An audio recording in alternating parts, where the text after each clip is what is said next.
Today I want to show you how to build an entire web app using Claude Design and Claude Code. And to really put it to the test, we are going to run the finished site on a Raspberry Pi server. So I want to make sure that the whole app actually works in that environment. This is going to be a full guide, but please keep in mind, this only works if you have a Claude subscription, at least the Pro plan. Otherwise, the Claude design tools won't work for you. And this is perfect for building frontends, because you can preview the site before writing the actual code.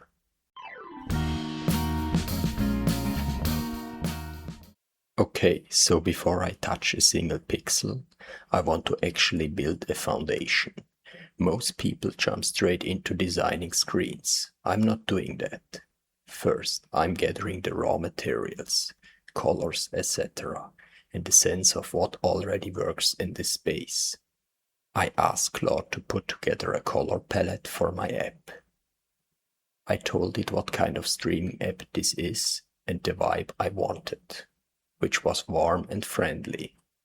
Most streaming platforms lean dark and kind of cold, so I wanted something that felt a little more inventing.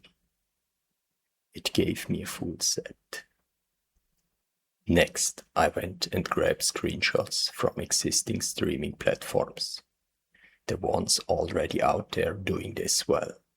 Not to copy them, but to understand patterns. So now we can start to go to Claude Design. So, to open Claude Design, you have to click this icon in the sidebar. After that, Claude Design will open in another page. Here you can click the product prototype. Now we are in. If you already have brand colors, you can upload them here by clicking the Design System button. Then you are able to use them in future projects. I just upload the screenshots I took earlier and copy-paste my streaming platform prompt. The default model is Opus 4.8. If you want to choose another model, you can do that by clicking the button here. But I recommend using the best available model for the product prototypes. If you're making a simple presentation, you can use other models too. But here I would always use the best one. After a few seconds, Claude will ask you some questions to gather more information about your projects. So now the work begins.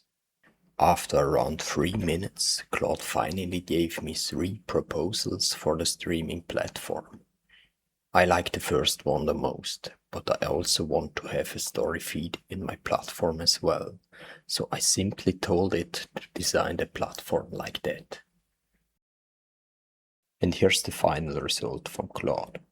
It's impressive how accurately it handled the job, even with a few small flaws here and there.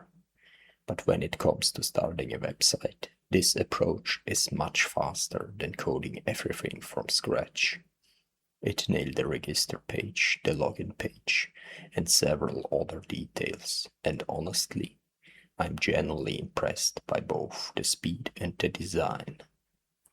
You could refine the design here too, but to keep things simple, I won't refine the project any further. Instead, I will handle it off to Claude Code to build the site. So to do that, we need to go to Share and then copy that command here. As I mentioned earlier, I will deploy the site on my Raspberry Pi. To do that, I SSH into the Pi and start a new Claude session on it. If you have never worked with that tool before, you have to download it by using this command here. I will leave the command in the description. After you've installed Claude Code, you can start a new session by typing Claude into the terminal. Before we can use it, we have to select an option for how we use the tool. I recommend using it with your subscription, but you can also choose to use it via the API, though it will cost much more than using it with a Claude subscription. I use it with my Claude subscription. To do that, copy the link and open it in a new browser tab. Then copy the code that appears there. Paste it into the terminal, then you're logged in and the journey can start. Now I want to cover some basics in Claude Code, how to choose a model and how to get the best out of it. This will not be a deep dive, just a superficial explanation about Claude Code. So first and foremost, the /model command is one of the most important ones you should know. You can select your working model here. If you have a complex task to solve or an entire application to build, I highly recommend the best available model. Right now this is Opus 4.8.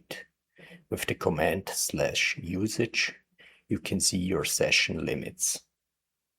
When you type /init, Claude will build a Claude MD file for you to have a brief overview over your project. With /exit, you can close the session. If you want a deep dive into all available commands, let me know. Back to the command we copied from Claude Design. Pass that command into Claude Code and add some more instruction if needed. I told it to build a site fully functional with an Express.js backend and the frontend in React. It had some follow-up questions about my project, which I answered as accurately as possible. This whole workflow took a while, exactly 10 minutes. But after that time, it finished the site with a login, authentication system, and a small main page. I'm not totally satisfied with the final result, but it's something to build on. I told it to build a MongoDB database around the application, so I had to pass an authentication string into the env file. There are also some other things you should be aware of when building a site that's supposed to be accessible by other users later. I highly recommend giving it clear instruction and checking sensitive code again before you deploy anything. I also told it to build a Docker container for the application and run it on an Nginx proxy server, but for now I will leave it open for the second part. If you are interested in it, let me know and we can refine the site to a level where it really looks good.